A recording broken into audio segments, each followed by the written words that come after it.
Chapter 165 to 166. A few days have passed since Amon reached Skypea. Currently, Boa Hancock was getting familiar with the place before deciding where she should stay from now on. Meanwhile, in the East Blue, in the Kokoyashi village, the blue-haired girl named Nojiko was in her garden, reading a newspaper. Her eyes were firm on the front page as she was leisurely laying on her belly on a lounger. As her eyes squinted over the headline, she slowly shook her head. This fifth emperor guy has been news every single day now. This time, he announced his pirate crew's name along with the news of merging with Kuja tribe. She shrugged her shoulders soon. None of my business, I guess.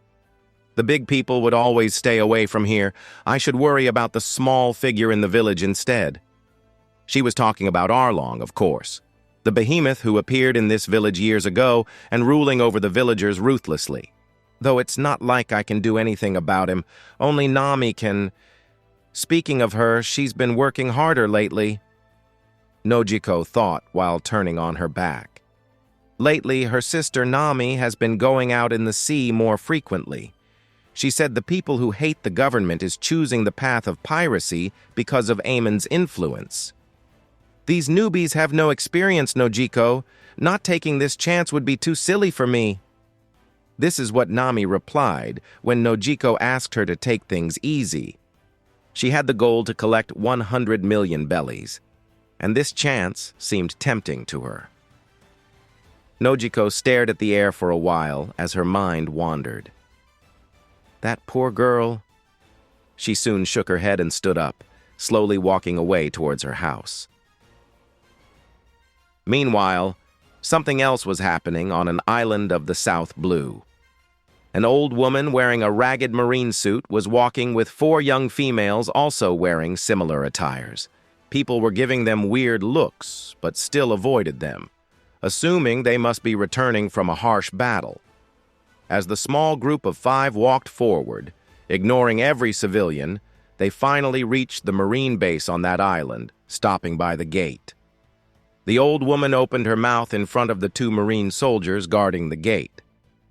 "Tell the captain in charge, Vice Admiral Tsuru is here." Indeed, it was Tsuru who finally reached this island after barely escaping from the deadly sea kings of the Calm Belt. It took a few seconds for the marine soldiers to intercept her words. But when they did, instantly, the 2 soldiers shot their hands at their forehead and made a salute, stomping on the ground. Yes, ma'am!" After that, a nervous marine captain with a fat belly ran out of the base and greeted Tsuru. Tsuru, not caring about him, first decided to use the marine Denden Mushi to contact Sengoku. At the same time, Sengoku was in his office as he received Tsuru's call. They talked for a while as Tsuru explained what happened that day.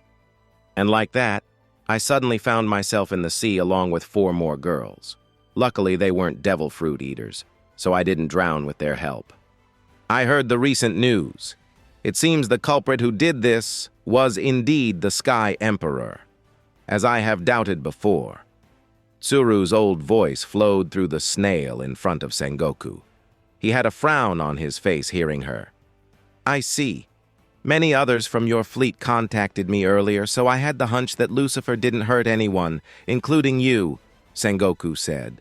"But to think he would somehow manage to make the pirate empress join forces with him, that's strange.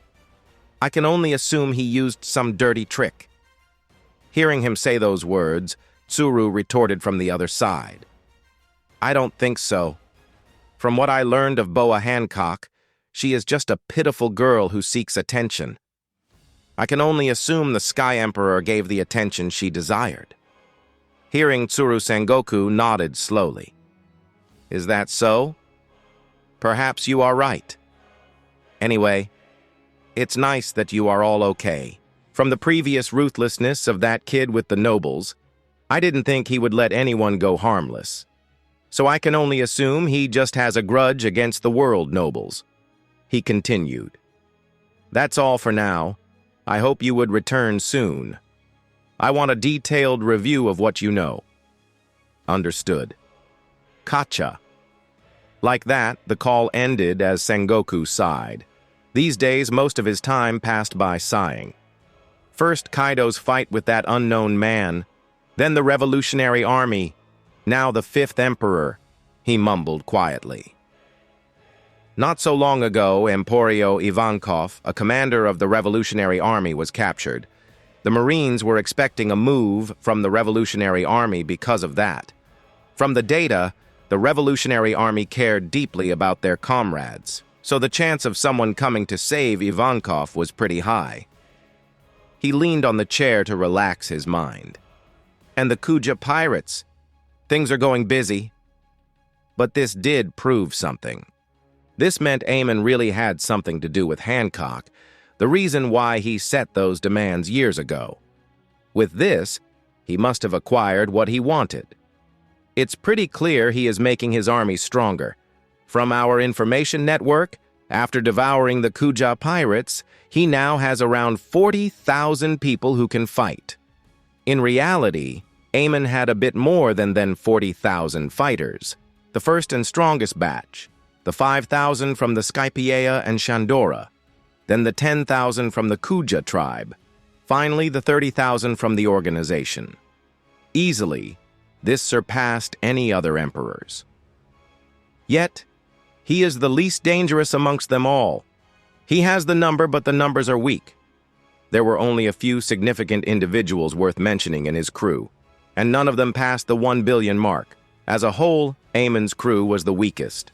While Sengoku was thinking this, his eyes fell on the newspaper on the table. He has read them a while ago, and that has been a shock to him. A new dragon. It's supposedly that girl named Rocky. I guess this will boost her bounty to 1 billion now. His headache that has been active for the past few days ached a little more aggressively thinking this. We had 2 dragons already. Now we need to worry about another? Sigh. There is a chance that the lightning dragon and this dragon is the same person, but it is highly unlikely from the previous proofs. Sengoku contemplated. More irritatingly, it seems all the news about merging with Kuja and owning a dragon fruit was all revealed to the newspaper agency by Amon himself. He is deliberately trying to expand his reputation, isn't he? In the end, Sengoku sighed for an uncountable amount of time. Things are so haughty these days. Alas, Sengoku would soon receive another big blow from the news of Ace joining the Whitebeard pirates. Amon Pov. Zh. I was standing under the shower while my body was being washed. I kept staring at the wall all the while, as after a few minutes I was done showering. I grabbed the towel, dried my body, and walked out of the bathroom. Entering the bedroom. As I walked in, I looked at the bed where a naked blonde woman was lying. It was Makita, Miss Valentine from my organization. She was seemingly awake, staring at the ceiling. But she was also drooling from her mouth as if she was unconscious. Her pupils were also unfocused. So normally people won't be able to tell what happened to her. I ignored her and walked towards the fridge, opened it, grabbed a bottle of water, and started drinking it. The cold water went to my body as I felt at peace. Wiping my lips, I glanced at the seemingly half-dead Makita. Just a while ago, I fucked that bitch, and after I was done, I brainwashed her. She learned how to fly too fast. She started demanding things. Even though I was busy, she demanded a meeting. Look where that brought you, dead bitch. Apparently, she was too hungry for me. I don't even recall sleeping with her before. She is that insignificant to me. But it really does seem women are weak at heart. No, actually, this is something concerning. It really was. She's not really someone I spent much time with, so this type of reaction was kind of weird? I don't know. So this made me think, if a person I hardly spent my time with is so thirsty, what about some other woman? Like Robin, that idiot, for example. She also refuses to teach me the poneglyph language, saying that's the only way she can be useful to me and whatnot. That was something I didn't like about her at all. so I can't kill her, and brainwashing her is out of the question since I might accidentally hurt the part that holds her knowledge on poneglyph. Still, Mikita's sacrifice wasn't in vain. I learned something new. No, more precisely, one of my previous doubts was cleared. It's my fault that I made a few people too dependent on me. To prevent them from acting like Mikita, I need to keep a check on them. Currently, Robin is someone closest to snapping. I recall I haven't given her much time after returning from the moon. Ugh, my head hurts. I looked at the bed and ordered the now mindless Mikita. Oi, go back to your room. Don't forget to keep acting like Mikita, by the way. Yes, sir, Mikita said as her eyes slowly regained sharpness. Also, it seems I am losing the bit of humanity I had in me. I don't feel anything after killing her like this, unlike the other times. General Pav. It was God's shrine, and Amon was walking through a long hallway while his mind was in another world. He realized something from this encounter. People around me will gradually reach this state. Not only Robin, even Reiki. Because of his far-fetched dream to conquer the vast universe, he surely needs something like a giant's lifespan, or better, immortality. But more than that, he needed immortality for his companions, too. But from today's encounter, I am forced to believe that would come biting me in the ass. People will gradually realize what type of person I am. They will come to disgust and hate me. Eventually, betray me. Of course, there was the solution, brainwashing. But like this, in the end, I will have nothing but soulless puppets around me. That's not fun at all. Of course, that didn't mean he would suddenly come to love everyone around him, and they would become so nice that they wouldn't betray him. That's just a child's fantasy. A person can't change so drastically, so suddenly, at least not a person like Amon who still, somewhere deep inside his heart, wants to take revenge. Amon chuckled softly as he came to a stop in front of a door. I need to balance everything with my act. It's pretty fun acting, unlike before. Thinking this, he knocked on the door. Robin, are you inside? This was Robin's room in the shrine. As he said this, some quick footsteps came from the other side as the door cracked open and Robin appeared. There were dark circles around her eyes as she looked at Amon with a shocked face. Lucy, she asked, since she was a little confused as to why he was here so suddenly. He didn't come to her without a serious reason these days. Is there anything? If it's about Shiki, I was working on his file just now. Before she could finish what she was saying, Amon placed his hand on top of her head. It's fine. Rest assured. He just patted her head. Take it easy. I was feeling lonely, so I came to see you. Lonely? He shrugged. What? I can't be lonely. I was having a hard time sleeping. I was thinking of sleeping with you tonight, but I assumed you were already asleep. But it seems you are working hard for me. Thanks, sis. So what do you think? Want to sleep together? As Amon said this, Robin's eyes grew as she stared at him with her blue eyes. She intercepted his words wrong. Ah, yes, we didn't do it even once after he returned from the moon. She smiled. I understand. I will take a shower. Wait. Amon again interrupted her as he hugged her tightly. Come down, stop thinking about lewd things. I just want to sleep with you, a normal sleep. Don't forget, our relationship isn't that of lovers, it is that of siblings. Hearing him, Robin blinked. She took a few seconds to intercept his words as an unnoticed giggle left her lips. She hugged him back and patted his back. You brat, you haven't grown at all, have you? Tell me, did you have a nightmare? What the fuck? This was my reaction as I finished reading Odin's diary. After I and Robin slept together, I woke up early in the morning and started reading the diary again. It's night now. I have finished reading it all. Now, it did answer some of my questions, but many new ones were born in my head. First of all, as expected, Odin didn't leave any words on what the One Piece is, though this didn't really take me by surprise, since I already knew it from the anime. As shown there, Odin only wrote something along this line. Looking down on the treasure called One Piece, our captain just laughed. We also laughed along with him. Now, I am not really in a hurry to reach One Piece. In fact, after reading all this, I think it's better to delay going to Loftail as much as possible. Of course, I am trusting my instinct and gut here. I am not always right, but I think I might be this time. Although it wasn't explained what the One Piece is, something else was. I think it is enough to make up for all my effort. The main reason Odin joined Roger is to read out Poneglyphs for him. Surprisingly, he wrote the contents of each Poneglyph he read in the diary. That's also the case with the Golden Poneglyph, located in Loftail. Supposedly, this Golden Poneglyph contains a piece of future in the form of a riddle. Now, the riddle is boring, so I won't say it, but here is what it conveys, or so I think from my canon knowledge. 1. The Second Great War would start after someone finds the One Piece again. Apparently nothing happened in Roger's time since he was too early.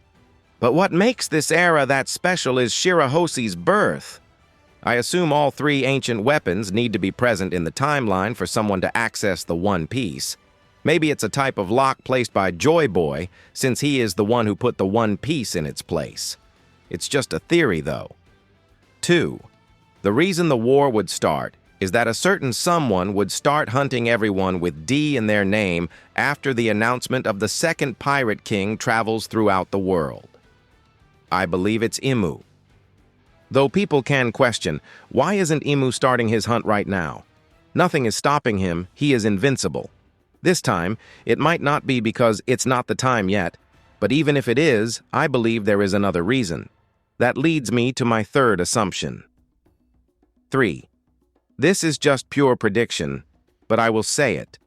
I believe Imu is sealed in Mariejus, the middle point of the world, most likely by someone's devil fruit power from 800 years ago. I am not sure about this. But it must be true, considering why a strong presence like him hides in the shadow, or why he hasn't started hunting the D's yet.